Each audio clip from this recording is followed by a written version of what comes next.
Hello everyone, this is Deepak Verma and I welcome you all to education leopard. दोस्तों, आज हम बात करने वाले हैं class 9 CBSE English book number 2 moments के chapter weathering the storm in Ersama. तो दोस्तों, इस चैप्टर के बारे में बात करेंगे। अ यंग बॉय प्रशांत, जिसका नाम यहाँ पे बताया गया है, जो हमारी स्टोरी का प्रोटैगनिस्ट है, यानी कि जो स्टोरी का हीरो है, हम कह सकते हैं। तो जो प्रशांत है, ये एक बहुत ही खतरनाक, बहुत ही मैं कहूँगा कि जानलेवा एक तूफान से सामना होता है इसका। और अकेला इसका नहीं, काफ़ी सारे और विलेजर्स जितने भी होते हैं वहाँ पे, और यही सारे इंसिडेंट को यहाँ पे नरेट किया गया है नरेटर के द्वारा। तो अब स्टोरी की स्टार्टिंग होती है और हमें बताया जाता है कि प्रशांत एक नेटिव विलेजर है उड़ीसा के कोस्टल स्टेट का, यानी कि जो उड़ीसा स्टेट है उसका जो कोस्टल एरिया है, यानी कि समुंदर से सटा हुआ जो इलाका है, उस इलाके का एक ज़िला पड़ता है, एक डिस्ट्रिक्ट है जगतपुरा। और उस डिस्ट्रिक्ट के अंदर ही एक जगह है ये इरज़मा, जहाँ पे अपने फ्रेंड के साथ प्रशांत जाता है। तो हमें यहाँ तक ये इन्फॉर्मेशन दी जाती है। और आज का जो दिन होता है ये होता है 27 अक्टूबर 1999 का। और हमें एक और चीज़ यहाँ पे बताई जाती है कि अब जिस टाइम में, यानी कि 1999 में, प्रशांत को अपनी माँ को खोए हुए 7 साल हो चुके हैं। उसकी मदर नहीं है, उनकी डेथ हो चुकी है 7 साल पहले। तो प्रशांत हमेशा अपनी माँ के साथ बहुत ज़्यादा लगाव था, तो हमेशा अपनी माँ के साथ ये बहुत ही ज़्यादा सिक्योर फील करता था बचपन में। और अब चूँकि इसकी मदर नहीं है इसके साथ, तो अब ये बहुत ही ज़्यादा डिस्ट्रेस्ड में होता है। मतलब बहुत ही ज़्यादा ये उस चीज़ के, हम कह सकते हैं कि एक डिलेमा में होता है। जो इनका खुद का विलेज है वो इरज़मा से लगभग 17 से 18 किलोमीटर की दूरी पे, यानी कि 17 से 18 किलोमीटर की दूरी पे है। इसके विलेज का नाम होता है कलीकुडा। जो कलीकुडा विलेज है ये भी उसी कोस्टल एरिया में है, क्योंकि मात्र 17 से 18 किलोमीटर का ही फ़र्क होता है यहाँ पे। तो अब ये अपने दोस्त के घर आया हुआ है, जिसका घर एक पक्का हाउस है। अब ये पक्का हाउस क्यों मेंशन किया गया है स्टोरी में, क्योंकि दोस्तों कोस्टल एरिया है और मोस्टली यहाँ पे जो रहने वाले लोग होते हैं, मछुआरे होते हैं, या फिर ऐसे लोग होते हैं जो अपने जो आप ये कह सकते हैं कि सर्वाइवल के लिए, just for their survival needs, वो अपना जो एकोमोडेशन है वो शिफ्ट करते रहते हैं, या फिर बिकॉज ऑफ जैसे साइक्लोन आ जाते हैं, तूफान आ जाते हैं, तो उनकी वजह से भी उनको बार बार चेंज करनी पड़ती हैं जगहें। लेकिन जो हम यहाँ पे कह सकते हैं कि जो फैमिली से थोड़े रिच होते हैं, जिनका बैकग्राउंड अच्छा है, उनके पक्के हाउसेज ऐसी जगहों पे देखने को मिलते हैं जो कोस्टल एरियाज में है, राइट। तो अब हमें यहाँ पे दिखाया गया कि जो प्रशांत का दोस्त है उसका जो घर है वो एक पक्का हाउस है, and it was able to resist the strong winds which blew at a speed of 350 kilometres per hour, यानी कि जो 350 किलोमीटर प्रति घंटे की रफ्तार से चलने वाली जो हवाएं थी, यानी कि बहुत तेज़ हवाएं थी, उनको भी ये घर झेल सकता था। लेकिन अनफॉर्चुनेटली होता क्या है कि इस घर के ऊपर पास ही के 2 पेड़ होते हैं, वो गिर जाते हैं। अब ये पेड़ कैसे गिरते हैं दोस्तों, शाम को वहाँ पे तूफान आ जाता है और वो तूफान देखते ही देखते एक साइक्लोन का रूप धारण कर लेता है। और उस साइक्लोन की वजह से जो कोस्टल एरिया है, यानी कि जो समुद्र का पानी है वो भी, बारिश का पानी है वो बहुत ही तेज़ी से, और ऊपर से हवाएं बहुत ज़्यादा तेज़ चली होती हैं, तो ये तीनों चीज़ें मिलके वहाँ पे सब कुछ तहस नहस कर देती हैं। और इस पक्के हाउस के ऊपर 2 पेड़ गिरते हैं जो कि कोकोनट ट्री होते हैं, बहुत बड़े पेड़ होते हैं, और उसके गिरने से छत को भी काफ़ी नुकसान होता है। अब धीरे धीरे होता क्या है, जो कोस्टल एरियाज़ में जो पानी होता है वो गांव में धीरे धीरे घुसने लगता है। ये कॉमन सी बात है, जब तूफ़ान या साइक्लोन आते हैं या सुनामीज़ आती हैं, तो जो पानी होता है वो आसपास के जो रिहायशी इलाके होते हैं वहाँ पे बड़े आराम से पहुँच जाता है और बहुत ही ज़्यादा तबाही मचा देता है। तो यहाँ पे भी वैसा ही होता है, पानी घुसना स्टार्ट हो जाता है। तो जो प्रशांत है, उसका दोस्त है, उसके पेरेंट्स हैं, तो जो ये 5-6 लोग होते हैं, ये उस घर की जो टूटी हुई छत थी, थोड़ी सी टूटी हुई छत थी, उस छत के ऊपर जाके जो हिस्सा सही था वहाँ पे ये बैठ जाते हैं, बिकॉज पानी काफ़ी ऊपर तक आ गया होता है। और स्टोरी में हमें बताया गया है कि जो पानी है वो उनकी गर्दन तक पानी था, राइट। तो यहाँ पे हम सिचुएशन समझ सकते हैं कि बहुत ही ज़्यादा एक तरह से तरस योग सिचुएशन यहाँ पे बन जाती है सभी लोगों की। अब दूसरा जो डिलेमा प्रशांत के मन में होता है वो किसको लेकर होता है, अपनी फैमिली को लेकर। क्योंकि इसकी जो मैटरनल फैमिली है, यानी कि जो इसकी नानी है, इसके अंकल आंटी हैं, यानी कि मौसा या मासी हैं इनकी, या फिर जो भी फैमिली में उसके ब्रदर सिस्टर हैं, उनको लेकर वो बहुत ज़्यादा चिंतित हो जाता है। क्योंकि वो पहले ही अपनी माँ को खो चुका है, राइट। और ऑब्वियस सी बात है, किसी भी बच्चे के लिए उसकी माँ को खोना ये बहुत बड़ा दर्द होता है। तो अब वो ये सोच रहा होता है इस सिचुएशन के अंदर, जब वो फंसा होता है, छत के ऊपर बैठे होते हैं, कि कहीं मैं अपने फैमिली मेम्बर में से किसी और को ना खो दूँ। और उधर से ये भी सोचता है कि जो मेरी फैमिली बची है, वो फैमिली भी ये सोच रही होगी कि कहीं मुझे कुछ ना हो जाए। तो ये एक तरह से डबल, यानी कि डबल साइडेड उसको चिंता लगी रहती है इस चीज़ की। और दूसरी ओर भूख, पानी, ये इन दोनों में से मतलब कि दोनों चीज़ों को संतुष्ट करना है, राइट। पानी की प्यास और खाने की भूख को। तो एक फॉर्चुनेट चीज़ यहाँ पे ये हुई होती है कि जो पेड़ टूट कर गिरे थे, जो घर की छत पे पेड़ टूट कर गिरे होते हैं, वो कोकोनट ट्री होते हैं। और वहाँ पे उसके टेंडर, यानी कि बहुत ही ताज़े कोकोनट होते हैं, तो उनसे वो काम चला लेते हैं 1-2 दिन का अपना। अब बारिश रुकती है दोस्तों 2 दिन के बाद। यस, ऐसा होता है, जो कोस्टल एरियाज़ हैं वहाँ पे जब बारिश होती है तो कई-कई दिनों तक होती है। लेकिन यहाँ पे चलो फॉर्चुनेट कहूँगा मैं कि 2 दिन के बाद बारिश रुक जाती है। और जैसे ही बारिश रुकती है और वो थोड़ा देखने की कोशिश करते हैं, जायज़ा लेने की कोशिश करता है प्रशांत कि कितना नुकसान हुआ है, तो दे सी कि वहाँ पे बहुत ही ज़्यादा जो कच्चे घर थे वो सारे टूट चुके होते हैं। लोगों के जो कैटल्स थे, यानी कि वहाँ पे काउस थी या बकरियाँ वगैरह थी, उनके कारकैसेस, कुत्तों के कारकैसेस, यानी कि जो मृतिक शरीर थे उनके, मृतिक देह थी उनकी, वो पानी में तैर रही होती है। कई ह्यूमन बॉडीज़ होती हैं, क्योंकि काफ़ी ज़्यादा नुकसान हो गया होता है। और इस चीज़ को देखकर वो और ज़्यादा ग्रीफ में चला जाता है, बहुत ही ज़्यादा दुःख उसको इस चीज़ का लगता है कि कई लोग यहाँ पे बिन वजह ही, कई लोगों की, कई जानवरों की डेथ हो गई है just because of this cyclone, right. अब 2 दिन के बाद जैसे मैंने बताया कि ये तूफ़ान थम गया होता है, तो प्रशांत फैसला करता है कि मुझे अब चलना चाहिए, बिकॉज़ उसको अपनी फैमिली की फ़िक्र हो रही होती है। पानी भी बहुत ज़्यादा होता है, तो वो एक स्टिक लेता है और हौसला करके वहाँ से निकलना स्टार्ट करता है। अब जो ये पानी होता है, it was a muddy brown water, right, because बहुत ही ज़्यादा कीचड़ वाला पानी होता है, ब्राउन कलर का पानी होता है, यानी कि पानी साफ़ नहीं होता। जो बाढ़ का पानी होता है उसमें हम देख भी नहीं सकते, तो इसलिए जो स्टिक होती है वो इसको काफ़ी हेल्प करती है। ये 2-3 बार ऐसा रास्ते में होता है कि ये रोड से भटक जाता है और इसको तैरकर फिर रोड के ऊपर आना पड़ता है। तो उस डंडे की मदद से इसको काफ़ी ज़्यादा मतलब उसके अंदर हेल्प आउट मिलती है, राइट। अब जब ये रास्ते पे होता है तो इसको 2 फ्रेंड मिलते हैं इसी के विलेज के। 2 और फ्रेंड मिलते हैं इसी के विलेज के, जो कि अपने अंकल के साथ, यानी कि वो भी अपने एक रिश्तेदार के साथ जा रहे होते हैं गाँव की तरफ ही। वो भी किसी काम से आए होते हैं और वो भी इस तरीके से यहाँ पे फँस जाते हैं, और जब बारिश रुकती है तो ये चलते हैं वहाँ से। अब ये मतलब इसको कंपनी मिल गई होती है तो थोड़ा हौसला हो जाता है, और ये बेसिक ह्यूमन टेंडेंसी भी है। जब हम किसी ऐसे बुरे हालात में फँस जाएँ, तो अगर वहाँ पे कोई अपना मिल जाए, अपने विलेज का या अपने एरिया का कोई इंसान मिल जाए, तो हमें बहुत अंदर ही अंदर एक तसल्ली मिल जाती है, खुशी मिल जाती है कि हाँ, कोई तो है हमारे साथ, राइट। तो ये अब वहाँ से जब निकलना स्टार्ट करते हैं, 4-5 लोग हो जाते हैं, प्रशांत और इसके दोस्त और उनका अंकल। तो ये 4-5 लोग हो जाते हैं। तो रास्ते में जो-जो चीज़ें देखते हैं, बहुत ही भयानक दृश्य होते हैं, क्योंकि चारों तरफ लोगों की लाशें पानी के अंदर तैर रही होती हैं, जानवरों की लाशें, कार्केसेस, जिसको मैंने मृतिक शरीर कहा, वो तैर रहे होते हैं। तो ये चीज़ें काफ़ी ज़्यादा उसको डिस्टर्ब करती हैं मेंटली। अब दोस्तों ये अपने गाँव तक पहुँच जाते हैं, लेकिन गाँव पहुँचने पे जो प्रशांत है वो बहुत ही ज़्यादा ग्रीफ में एकदम से आ जाता है, because when he reached his village Kalliguda, Kalliguda में जब पहुँचता है प्रशांत, तो देखता है कि जो उसका खुद का घर था वो तहस-नहस हो चुका होता है। मतलब उसके सिर्फ रिमेन्स थे, कुछ जैसे छत के टुकड़े थे, दीवार के कुछ फ़ोटोज़ वगैरह, या कुछ भी आप कह सकते हो कि जो रिमेन्स थे, मतलब उसके घर के टूटा-फूटा जो हिस्सा था वो पानी के अंदर बिखरा होता है। और बहुत ही ज़्यादा वहाँ पे गंदा हो गया होता है सारे का सारा एरिया, और चारों तरफ पानी भरा होता है।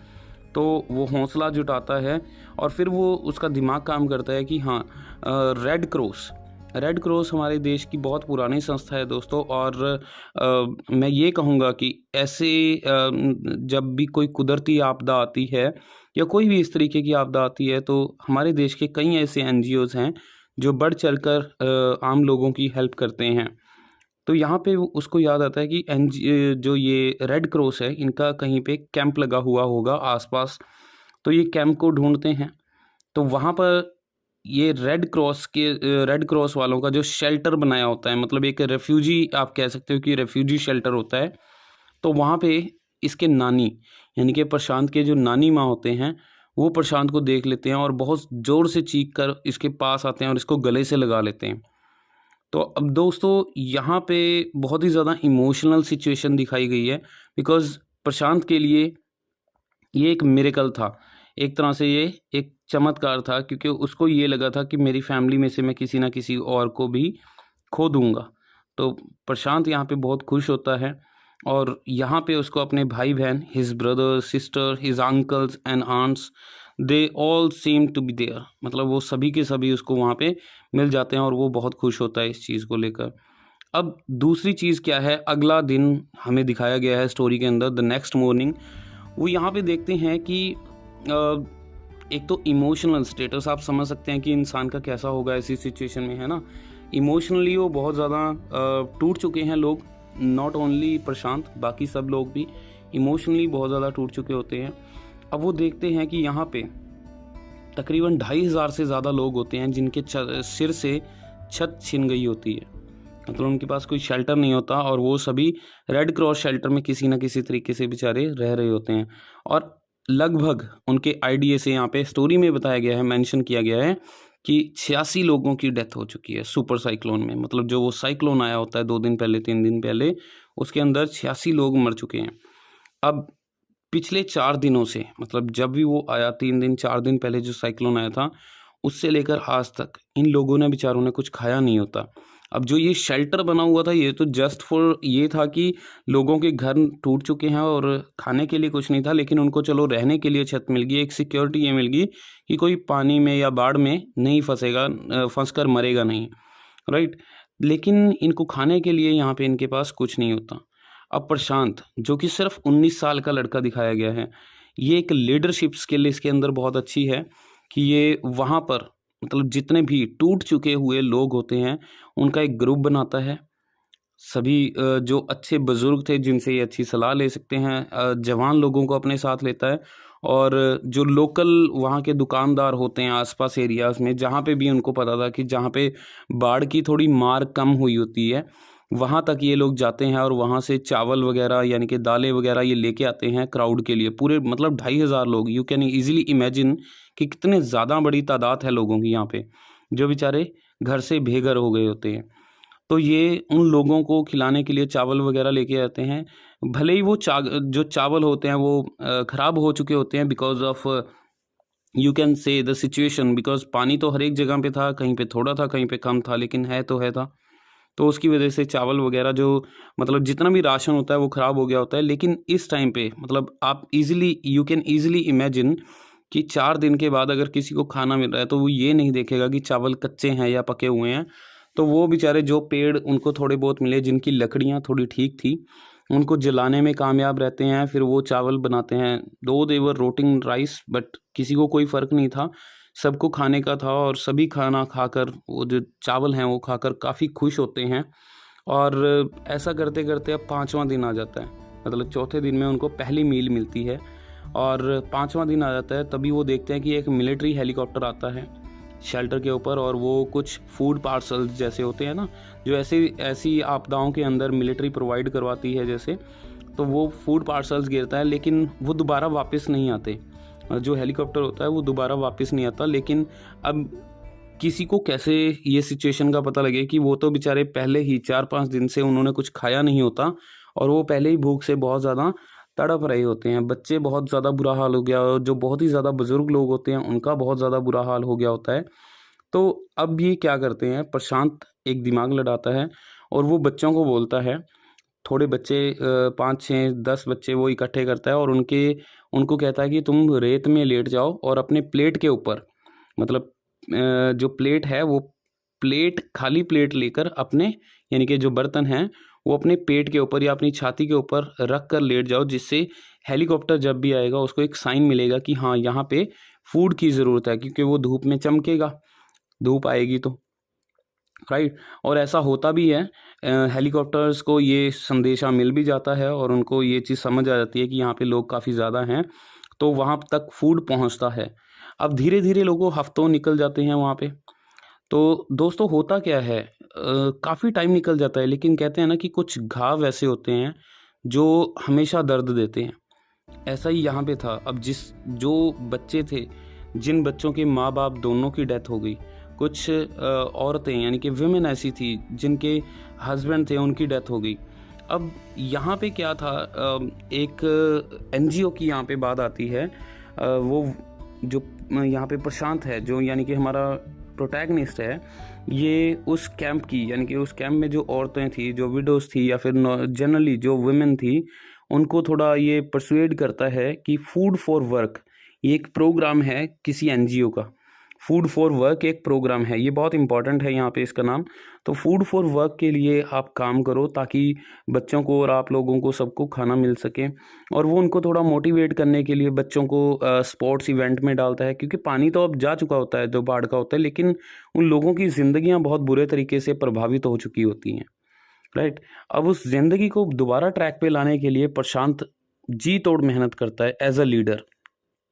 तो Prashant engaged with other volunteers, काफ़ी वॉलंटियर्स को इकट्ठा कर लेता है एज अ लीडर। मतलब इसके अंदर लीडरशिप क्वालिटी बहुत दिखाई गई है अच्छी, जबकि इसकी खुद की फैमिली का बहुत ज़्यादा बुरा हाल होता है। खुद इसकी मदर की डेथ ऑलरेडी हो चुकी है 7 साल पहले, जैसे कि स्टोरी की स्टार्टिंग में हमें पता लगा था। तो ये बच्चों को, जो ऑर्फन बच्चे थे यानी कि जो अनाथ थे बच्चे और जो विडोज थी, विधवाएँ थी, उनकी बड़ी हेल्प करता है, उन लोगों के साथ रहता है। और एक यहाँ पे एक और चीज़ आती है कि गवर्नमेंट प्लान करती है कि इनको अलग अलग इंस्टीट्यूशंस यानी कि अलग अलग किसी एनजीओज़ में या अलग अलग इंस्टीट्यूशन में किसी संस्थाओं में भेज दिया जाए जो ऑर्फन्स हैं और विडोज़ हैं उनको। लेकिन यहाँ पे प्रशांत इस चीज़ के लिए डिनाई कर देता है और एज अ लीडर उसकी सभी बात मानते भी हैं, क्योंकि सभी लोग प्रशांत के ऊपर काफ़ी भरोसा करते हैं। तो ये मना कर देते हैं गवर्नमेंट के इस प्रोग्राम का हिस्सा बनने से। और धीरे धीरे करके काफ़ी टाइम बीत जाता है, मतलब महीनों का टाइम अब दिखाते हैं कि पास हो चुका है। और जो प्रशांत है, प्रशांत एज अ लीडर सभी लोगों की मदद करता है। और यहाँ पे 6 महीने का टाइम हमें दिखाया गया है कि 6 महीने बीत चुके होते हैं उस सुपर साइक्लोन को। After 6 months of that disaster, Prashant has come out of the grief of losing his mother because he was engrossed in helping others, right. ये बहुत ही सिंपल और मैं कहूँगा कि बेसिक ह्यूमन इंस्टिंक्ट है। दोस्तों देखो, अगर हम किसी का दुख जानते हैं तो हमें लगता है कि हमारा दुख तो कुछ भी नहीं था, राइट। लेकिन जब तक हम किसी दूसरे का दुख जानते नहीं हैं तो हमें यही लगता है कि हमारा दुख दूसरे से ज़्यादा बड़ा है। ऐसा होता है ना। तो यहाँ पे यही चीज़ दिखाई गई है। प्रशांत जब दूसरों को संभालने में लग जाता है तो जो उसके अंदर ग्रीफ था अपनी माँ को खोने का और अपने घर को खोने का, अपने रिश्तेदारों के जो बुरा हाल हो गया उसका, वो सारी चीज़ें भूल जाता है because he was working for the society, right. वो समाज के लिए काम करता है। And all the widows and orphans looked up to him in their time of grief, and so he learn to come out of his gloom and smile. अब ये अंत में हमें बताया गया है जहाँ पे स्टोरी ख़त्म हो रही है कि इतना टाइम बीत चुका होता है, लेकिन इतने टाइम के बाद भी, सब कुछ ख़त्म होने के बाद भी, जो ये लोग थे, जो ये बच्चे थे, जो ये विधवाएं थी, ये सभी लोग प्रशांत के ऊपर बहुत ज़्यादा भरोसा करते हैं और ये प्रशांत से हर एक चीज़ पूछ के करते हैं, डिपेंडेंट एक तरह से महसूस करते हैं, सिक्योर फील करते हैं प्रशांत के साथ। और प्रशांत को इसमें ही बहुत बड़ी खुशी मिलती है कि हाँ, मेरी वजह से इन लोगों की ज़िंदगियों में कुछ तो सुधार आया है। और दोस्तों लाइफ हमें यही सिखाती है। अब जो ये लाइफ लेसन यहाँ पे हमें नरेटर ने दिया है, ये बहुत ही कमाल का है, क्योंकि प्रशांत के कैरेक्टर से हमें बहुत कुछ सीखने को मिलता है कि लाइफ में हालात कुछ भी हों लेकिन कभी हार नहीं माननी चाहिए। और दूसरी बात ये है कि अपने दुख को बुलाकर जो दूसरों के दुख में उनकी हेल्प करता है, वही इंसान कहलाता है, सही मायने में वही इंसान होता है। तो दोस्तों इसी के साथ इस कहानी का यहाँ पे अंत होता है। इस कहानी के NCERT's क्वेश्चन आंसर जो हैं वो आपको PDF फाइल इस वीडियो के डिस्क्रिप्शन बॉक्स में मिल जाएगी, आप क्लिक करके डाउनलोड कर सकते हैं। So this is Deepak Verma signing off. जय हिंद।